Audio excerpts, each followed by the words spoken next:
Hi, I'm Yulia, and this is Burning Questions. The question that set the internet on fire this week is what's going to happen to Ukraine based on the results of the American election? And we're going to discuss that today, but with a twist. Not necessarily through the lens of what's going to happen based on the candidate, but through the lens of what we have heard at Action Ukraine Summit, talking to various congressmen and their representatives and senators and their representatives, and also our predictions for the next Rammstein summit and what can come out of that. Here with me, I have Bill Cole, and he's going to help us answer these questions. You've met Bill before in this segment, but I want to introduce Bill to you from a different angle as an activist for Ukraine. Bill and I, my guest here that you will get to meet in a minute, we have been to the Ukraine Action Summit and we have learned a lot. So we're going to discuss that. And we're also going to talk a little bit about what we can expect from the next Rammstein, because all of that in a package does kind of fit into the main question. So Bill, could you introduce yourself? You got it. You got it. Thank you, Yulia. My name is Bill Cole. I'm a tech executive in the Silicon Valley. And for the past couple of years, I have taken on several roles trying to support, help, advocate for Ukraine. And I've had the good fortune of attending 2 Ukraine action summits in the past 6 months. The last one was in April of this year when the supplemental bill was passed for approximately $60 billion for Ukraine. This most current action summit was 10 days ago. And again, I had the privilege of attending and participating in a number of meetings with both senatorial offices as well as House offices. And so I also was very pleased to spend time with you, Yulia, in some of these meetings. And I think we were effective, but it's all about the follow through. It's all about the follow through in regards to where the U.S. is going to make some decisions in regards to Ukraine in the next 30 days, let's say, before the election. What was the most surprising for you to learn from our meetings? Because obviously I was there, but I sort of am interested in how you would frame that to people who would be watching this, because I have my own conclusions and I can share them later. But what was the most surprising for you to hear? There were several things that sort of surprised me, and I also would say concerned me. And let me tackle one. In April of this past year, it was all great that the U.S. passed a very sizable bill, not only Ukraine, but also for Israel and for Taiwan. That, in effect, unlocked quite a bit of funds for weapon deliveries, weapon production, and weapon replacement for the U.S. One of the things that surprised me in these meetings was that there appeared to be sort of a lack of understanding as to how well that those shipments are going. We spent quite a bit of time with military advisors in these offices, and I'm not going to say I was stunned, but I was surprised that they didn't realize that the weapon shipments had slowed, and in some cases had stopped completely. And we used examples. We used examples like armored vehicles. We used examples like the Patriot systems. We used examples like small ammunitions. And almost 2 in office, and maybe they were posturing, maybe they were playing politics, I'm not sure. But it was concerning that they didn't have a good handle on the status of all of that. And this ties into sort of the second piece, which is that connects to the Presidential Drawdown Authority. And so I think at first I was a little thrown that wasn't a slam dunk.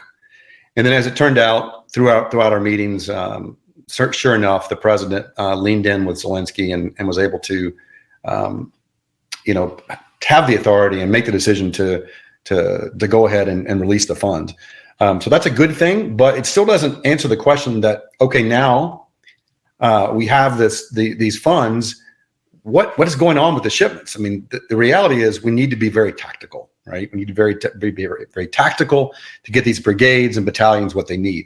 So that was one thing that sort of surprised me. The second thing that was I don't want to say surprising, but just more of interest, was we discovered in one of our meetings, who really is behind the decision in regards to let Ukraine strike back. You and I pressed this with several offices, and I thought it was very clear from one office that it's in Joe Biden's lap. This really is on Joe Biden. And what that also told me is this is about the Democrats. This is about that party making a decision to not only let Ukraine strike back, but let Israel strike back. And I think I would like to talk to you in this session about some of those connections as well. Yeah, I mean, I agree with you completely. I guess like the thing that sort of was, I guess, underwhelming and a little concerning to me is how little concern there is for Ukraine right now. And I understand there is an American election, and I understand that everyone is sort of focused on that. But it seemed like the second that the Ukraine Action Summit was going to be over, the next day, everyone is just going to move on, and for the next 40 days, no one was going to think about that subject at all. Like none of the offices, all of them seem to tell us that, well, hey, listen, in the next 40 days, just wait it out. And then the second that the new administration is in, then you need to advocate.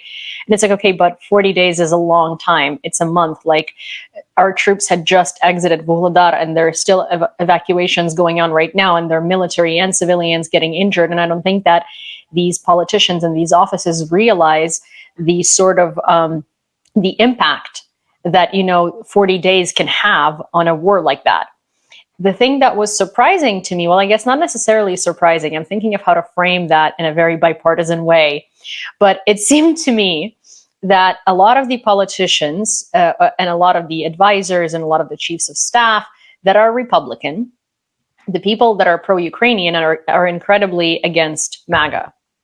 That's not surprising per se, but that sort of confirms something, right? It confirms that the people who are in Trump's office are not interested in Ukraine's victory, are not interested in helping Ukraine, and are not sort of interested in making any positive changes in that regard. It also surprised me that the air in the halls of congressional buildings is not worried about Trump. And that's interesting. That was a very interesting discovery in one of the offices we've been in. Yeah, I want to pick up on what you're saying, because this is complex, it's fast moving, and in 30 days we choose between two people, right? Not three people, not four people, not 10 people, two people. And I'd look at this from just a high level view. The Republicans are, as you said, they don't want to lean into this heavy support of Ukraine because their constituents have been getting the message that you're spending all of our money. You're spending all of our money on Ukraine. It was very clear to me in several sort of news presentations from that channel called Fox last week, when the hurricanes created huge disasters in North Carolina, Tennessee, and Georgia and other areas. Because in a couple of those presentations, Ukraine came up. And why are we spending all this money in Ukraine? We should be spending money on this hurricane. So it clearly has become it's been a talking point for the Republicans, and let's be honest, for the MAGA Republicans. It's become a chip. Right? It's become a chip that you can throw into any problem to make Democrats seem bad. That's correct. And here's what let me throw out two angles. Okay, two positive angles. I think from a Republican perspective, I spent some time with the congressman here. I'm in South Carolina right now. I spent some time with the local congressman this week. And I talked to him about Ukraine. I talked to him about Israel. He's very pro-Israel, and he's very pro-Ukraine, but he's against spending money, and he's questioning where the money is going, and he's leaning into that talking point, right? But if you really step back, does he want Ukraine to win? Absolutely. Do his constituents want Ukraine to win? Absolutely. Where they are sort of, in my opinion, missing the opportunity is to lean into just that.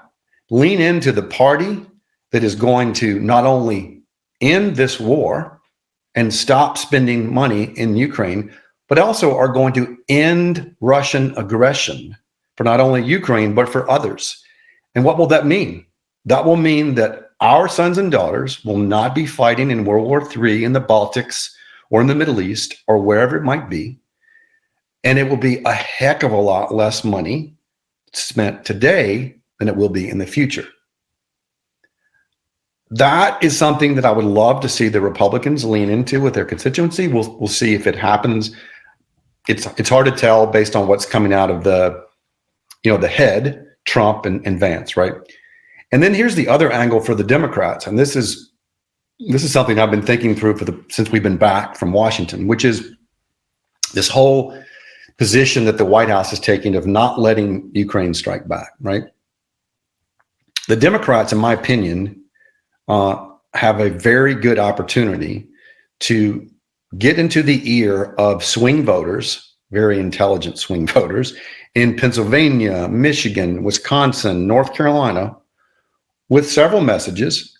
And one, in my opinion, should be a message of strength in regards to supporting Ukraine to defeat Russia now, right now. And one of the things that is key to that is we're going to let them strike back because we feel like the window of opportunity to win this war is now, not after our election. My opinion is if that can grab 1% to 2% of voters, that's all it's going to take to win these swing states. And that's why I think you see the Republicans shine off on pushing the White House, because if the White House does lean into this, in my opinion, it gives the Democrats and the presidential nominee strength. But to date, as you know, and that's probably one of the reasons we're talking right now, the White House has refused to lean into this. And I think it's a mistake. I did see where he is signaling that he will make a decision or he will let Ukraine strike back after the election. I think that's a mistake because I think right now it could lose the Democrats, not only the presidency, but some House seats. And that would be tragic if they lost both the Senate and the House and the White House. Yeah, I think that the time of opportunity and the window of opportunity, both for Ukraine and for the U.S., is now, and I think it's a lot more beneficial to let Ukraine strike back, both for the American politics and for Ukrainian, safety and freedom. I was going to say that, since we were talking about the dynamics, it's interesting because, yes, the Republicans are not necessarily pushing because it's not in the interest of their constituents, because their constituents are not getting messages from them. They're getting messages from Trump and Vance. But it doesn't seem like the Republicans themselves want Trump. Like there is a small caucus of people that are very MAGA, who are like the little, I would call them Trump minions, in the Congress and in the House and in the Senate. But it looks like the majority of the Republicans are hoping that he's not going to win. Yeah. I mean, yes. I mean, I was sitting there with you when that sort of came up in one office, and I agree with you. I mean, I think that they're quiet about it. And also, I've done some homework. That one office that we talked to, he's probably going to lose. He's probably going to lose in Nebraska, and that's a shame. But for the Dems, it's a positive thing. Look, if we as we want victory for Ukraine, right? We're in a tough spot. I think it's a dangerous bet to think that Trump will do the right thing for Ukraine. I think that's a dangerous bet. However, at the same time, the other side is not showing that they're willing to lean into a victory now position, which clearly is part of Zelensky's victory plan. He really is asking for two things. One, give me everything I need as fast as possible. My brigades are suffering. Winter is coming, and let me strike back. And that is not a message, okay, down the road, that's great. That's a message for now. And that, in my opinion, the Democrats are showing weakness by not leaning into that. And that should be troubling for Ukraine as well. Okay, let's say Harris wins. Are we supposed to be excited about that? Or is it just going to be more of as long as it takes, if it takes 20 years, we're all good. You and I know along with millions of others, we don't have as long as it takes. Well, interestingly, there have been ads appearing in swing states that are Harris Waltz ads that are incredibly Ukraine supportive. That Amazing. are Yeah, there have been ads. I saw one online. If I can, maybe in the next discussion when you were in the next part of this discussion when you were talking, maybe I'll try to find it. But it was basically an ad talking about how Ukraine is fighting a war of survival and how this is relevant to the United States and how Ukraine needs to be helped by us now. And that was a very strong ad, and it did signal that she is a lot more ready to sort of, cut the chains and cut the bullshit and start really doing things. I also think that, and I don't want to be ageist in this, but I certainly am going to be, I think that there is a lot to do with age with Biden. I think he is sort of in this comfort zone. He's at a specific, he's not necessarily a risk taker anymore in any regard. Like, even if we look at his politics in general, he's like a very stable sort of like, keep the current going type of guy.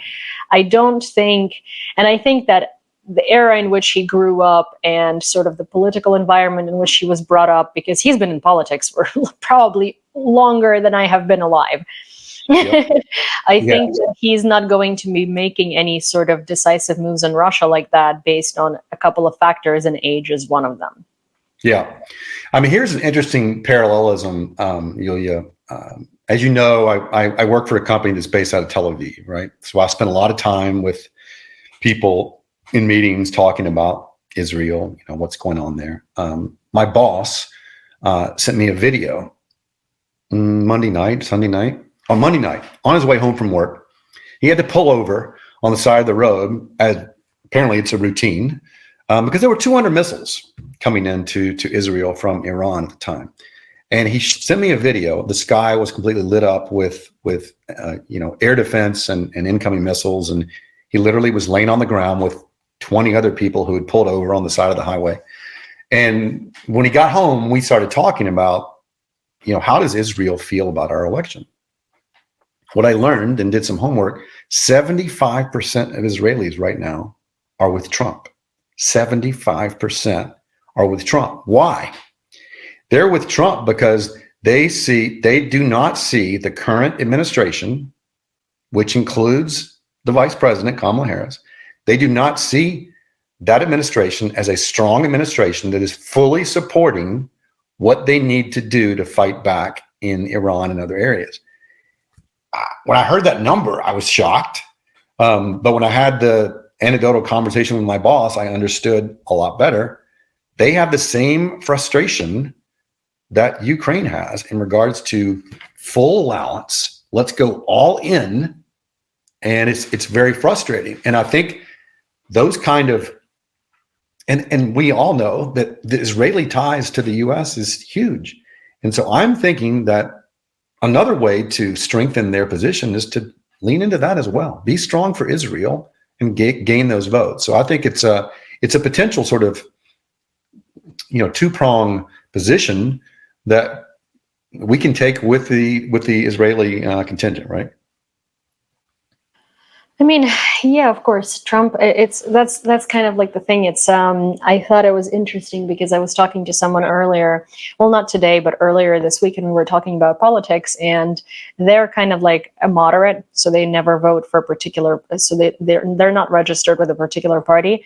And they were saying, as much as I hate Trump, Trump is good for Israel, and Kamala is good for Ukraine. And it's interesting because Trump is not good for Israel. Trump is just sort of, picking and choosing what he's spewing based on like what he thinks is going to hit the right spot with his voters. But I found the ad and I'm going to play it. So. When one man is enslaved, all are free. American presidents, Republican and Democrat, have always defied Russia's communist dictators and defended American ideals. Kamala Harris gets this. If we stand by while an aggressor invades its neighbor with impunity, they will keep going. Kamala Harris will stand up to Putin, protect our allies, and keep us safe. When Mongol warriors stormed Ukraine, Love it. I love it. They rang again when Ukrainians rallied for democracy. Today, they're warning the world of Putin. I like Putin. He likes me. You pick JD Vance. I don't really care what happens to Ukraine. But Kamala Harris cares. She knows standing up to Putin keeps America safe. It's like a series of ads like that. Definitely, when we're done, send me those links. And you're telling me those are running in Pennsylvania and Michigan. So here's what Politico was reporting, right? So this is from Politico. Why Harris allies are running Ukraine ads in Pennsylvania. First in NetSec Daily, a Democratic super PAC is unveiling a new ad campaign across battleground states targeting Americans of Eastern European descent. The message, it touts Vice President Kamala Harris' record on Ukraine and bashes former President Donald Trump's approach to Russia. The campaign run by the America's Future Majority Fund Super PAC is expected to include rounds of TV and digital ads in Pennsylvania, followed by two more crucial swing states, Michigan and Wisconsin. All three states have sizable population with roots in Poland, Ukraine, Lithuania, and elsewhere across Eastern Europe. Sounds like we need to get to Pennsylvania, Yulia. I think it is the key to everything. Pennsylvania has always been a key state. Yeah. And in this particular election, it makes me a little bit not inspired, but feel a little safer because Pennsylvania also happens to be one of the largest populations of Ukrainian diaspora in the United States. Yep. I wish Cleveland, Ohio was a swing city, you know? I wish the election depended on Cleveland, Ohio. So let me ask you the specific question about Pennsylvania, your opinion. Where does the work really need to happen? In Western PA, in Philadelphia, all of it? Where do you think the effort needs to happen? Well, a lot of Ukrainians are in Philadelphia. A lot of Ukrainian diaspora is in Philadelphia. But I also can't really say like, oh, it needs to happen here or there because it's hard. Like I think the Ukrainians are going to vote for whatever is best for Ukraine to begin with. So I think the work there is already done, right? Although there is this weird phenomenon that I have been noticing that a lot of Eastern Europeans in the United States usually vote Republican because they think that the liberals, Democrats are a little too similar to communism because of the like sort of messaging and because of, I guess, like not a great understanding of how political systems here are run, that communism is not going to be a thing here. And they very often choose more dictatorial seeming people based on their fears of communism. And it's like Bernie Sanders, when he came out with the word socialism, I can guarantee you that most Eastern Europeans did not vote for him simply because they just, what is it, like mingled it? Not mingled. Wow, I'm literally forgetting English. It's really bothersome. But it was sort of like, I don't know, bunched together with communism and people were scared. So it's, you know, I think the problem with Ukrainians voting for like, or Ukrainians or Lithuanians or someone voting for Trump or someone like Trump is that they have this skewed perception of what the Democratic Party is, and they have this skewed perception of what socialism can be in America, because socialism sounds scary to someone who lived in communism. But the thing is, it's like America, even with Bernie's ideas, is like so many years from becoming a socialist country that even if he started that in an 8-year term, it still wouldn't happen. So yeah, there are two. There are, and from my time here in South Carolina with my my mom and her friends, and again, these are people in their 70s and 80s, right? They've been voting a long time. Most of them here in South Carolina and North Carolina are conservative, but they voted for both parties in their past. However, what I've discovered is that the two main themes or the two main talking points they have in regards to why they're voting in one direction or the other is one is inflation. They really are completely disillusioned with the cost of things, and they blame the Democrats, they blame the White House, and that's what they say and do. The second piece is exactly what you said. They are scared that the Democratic Party and Kamala Harris in particular will bring socialism to the U.S. in a huge way. Now, when I drill down on that, and I'm like, okay, tell me more. What do you mean by that? They don't have a response because they've just been programmed to where socialism is bad. Socialism is bad, and all points of it are bad. It's basically the government taking over their lives, right? So I think that the kind of ad that you just showed me is the kind of ad those minds need to see, because that truly is the problem, right? Yeah, I thought it was a very interesting ad and a very interesting approach because it was a very old school ad, especially that kind of documentary movie radio voice. It's a very particular voice, and as someone who's been doing a lot of voice acting in the past 2 years, it's like I usually hear this on TV for older people because that's how shows were voiced over back in the day.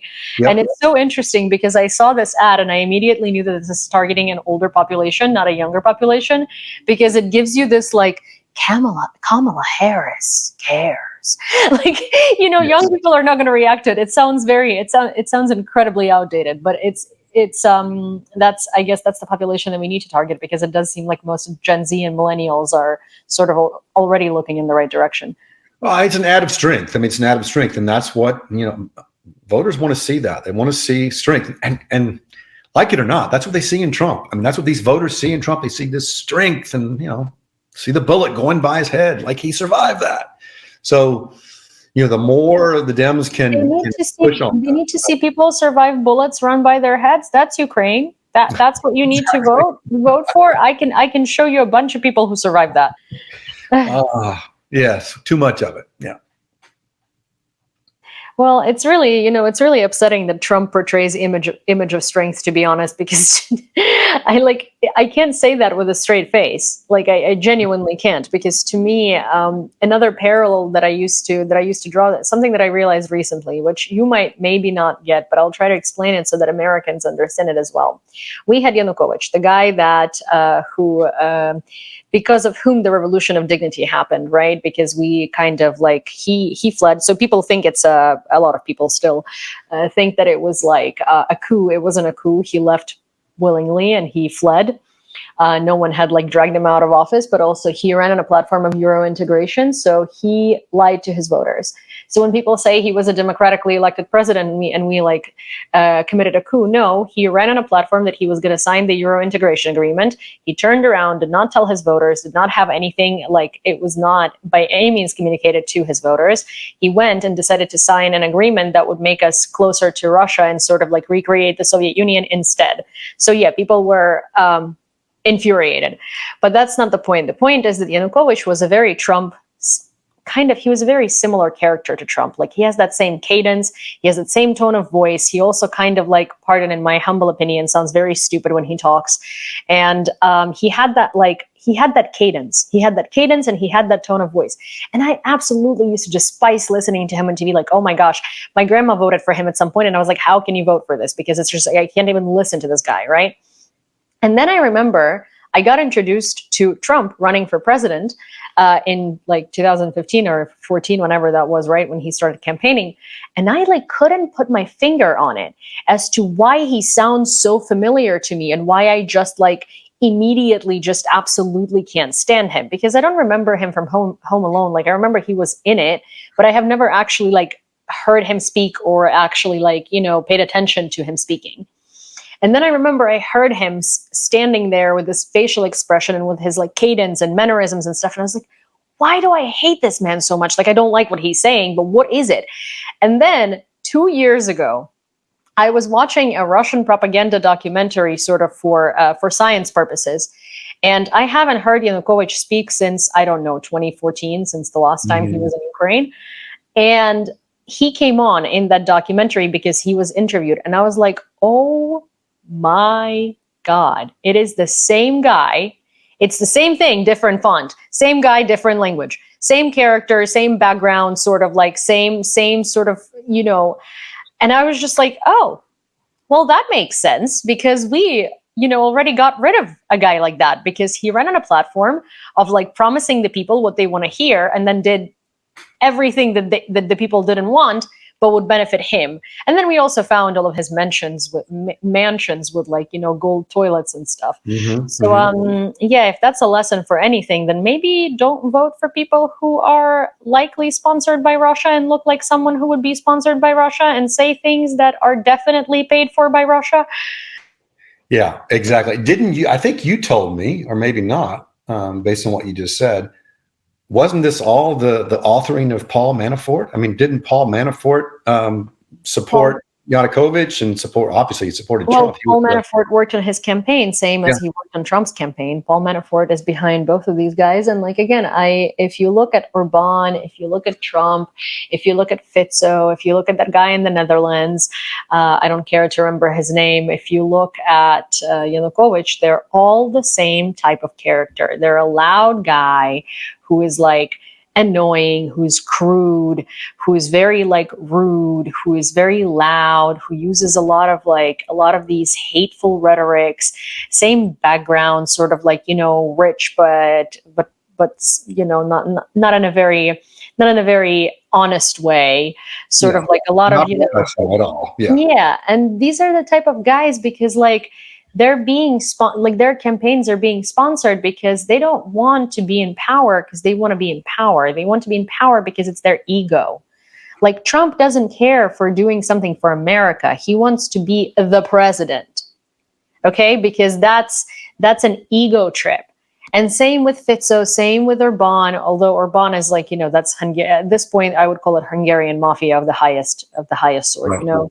Right. But at the same time, like if you look at how these people came to power and who was behind them and who supported them and who sponsored them, it's always Russia. And it's always the same type of guy and the same type of character because that's the type of character that Russia likes. And funnily enough, like Trump thinks that Putin likes him.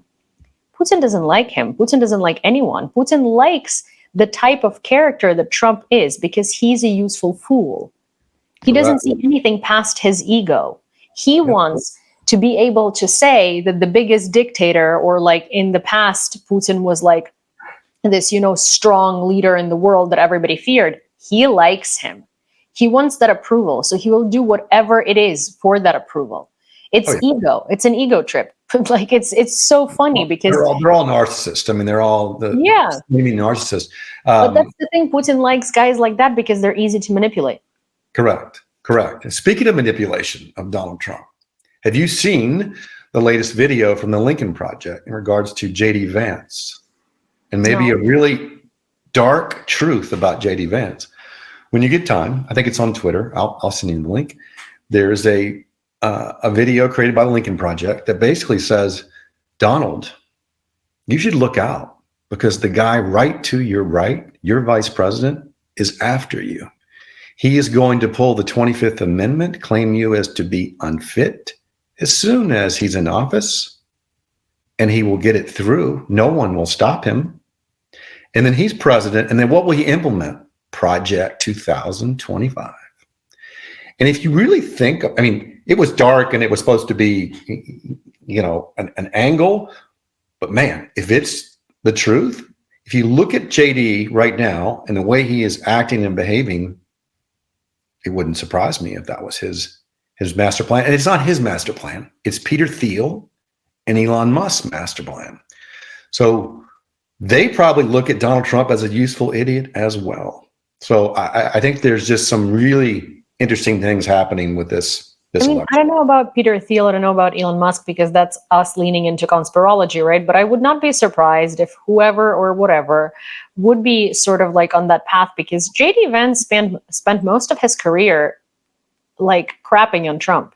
He spent most of his career talking him down. He spent most of his career disagreeing with him. So it's funny that one day he just turns around and suddenly, he's a VP pick. Also, J.D. Vance is much worse than Trump if we think about it, because Trump is, again, a useful idiot. J.D. Vance is not an idiot. And that's a problem. It's very smart. And it says that in the video, actually says he's very smart. Watch out, Donald. Yeah. Yeah, he's like, that's the thing. He's not smart I wouldn't call him academically smart, right? It's like there are people that are evil, right? And they are, like, I don't want to call J.D. Vance evil because I can't, but I would like to if I could. So let me put it that way, journalism tricks.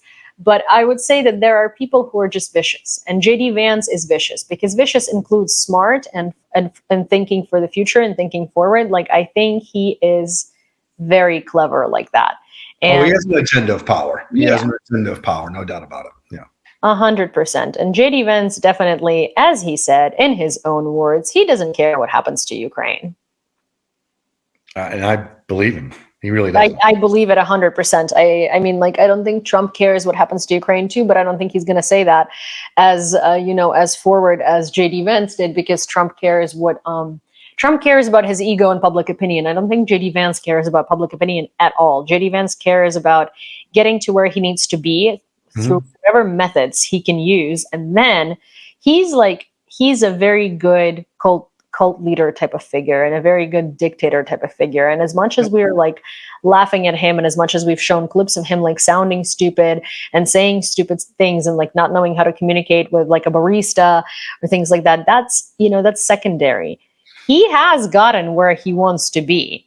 He wants to be in that vice presidential seat because that gives him a lot of opportunities. And I think we should be worried not about Trump getting into office, but about JD Vance getting into office. Absolutely. And also his following, his MAGA following, they don't care about Ukraine. They literally just don't care. What happens to it doesn't matter to them. And that's just a fact. So I guess we should move on to our next agenda, which is, what do you think we can expect from the next Rammstein?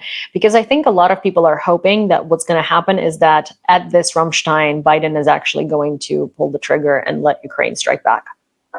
Oh, I mean, let's hope so, because I think, look, Zelensky has had the two-prong ask of Biden. I think he's going to have the same two-prong ask of Europe, which is, I need weapons. I need more. I need funds. I need to feed my people. I need to treat my people. I need to, weaponize my people, my soldiers, my brigades, and also I need the ability to strike back. He's going to be not weaponize. Supply them with weapons. Yeah. Let's not use the word weaponize. Yeah, but give them what they need to fight and to win. Right. I mean, you and I know, because we have our pulse on it. It's dire right now at the front. It's dire. Supply is low, and they're having to ration certain things, and it needs to change. So I think he left the States with, it looks like, the first piece of the agenda was successful. I mean, the president said, "Okay, we're going to tap into the drawdown, and you're going to get your weapons." That's great. Now we'll see if tactics happen and those shipments actually happen. But the second piece is still on the table. So I'm sure he has the same position where he wants to put his victory plan in front of the contingent in Europe. And he'll ask the same two questions, and hopefully he'll have dual success. Hopefully he'll get a number of countries to lean in for more weapons. Maybe we'll get some Patriots that will start to flow. I saw where one came out of Romania, I think 2 days ago. Let's get more. We need dozens. And then the second piece probably we should focus on Germany. I mean, Germany's been holding back for forever in regards to not only providing the weapons, but also letting them strike back with what they have, right? So I think he has the same desires that he had in the States. Let's hope it's more successful. And let's hope what you just said also is true. October 12th is the meeting, I think. And let's hope Joe Biden leans into letting them strike back, because you and I know between now and then, there will be several hundred glide bombs that kill a lot of people. Well, there are quite a few, politicians worldwide, or like political figures like Mark Rutte, the new NATO chief. Yep. He has been very vocal on letting Ukraine strike back. And I think a lot of world leaders have been becoming a lot more vocal in lieu of the Rammstein summit, specifically to influence Biden, because I think everybody but Biden at this point agrees that Ukraine needs to be able to strike back. And he's just like the only domino left in this chain.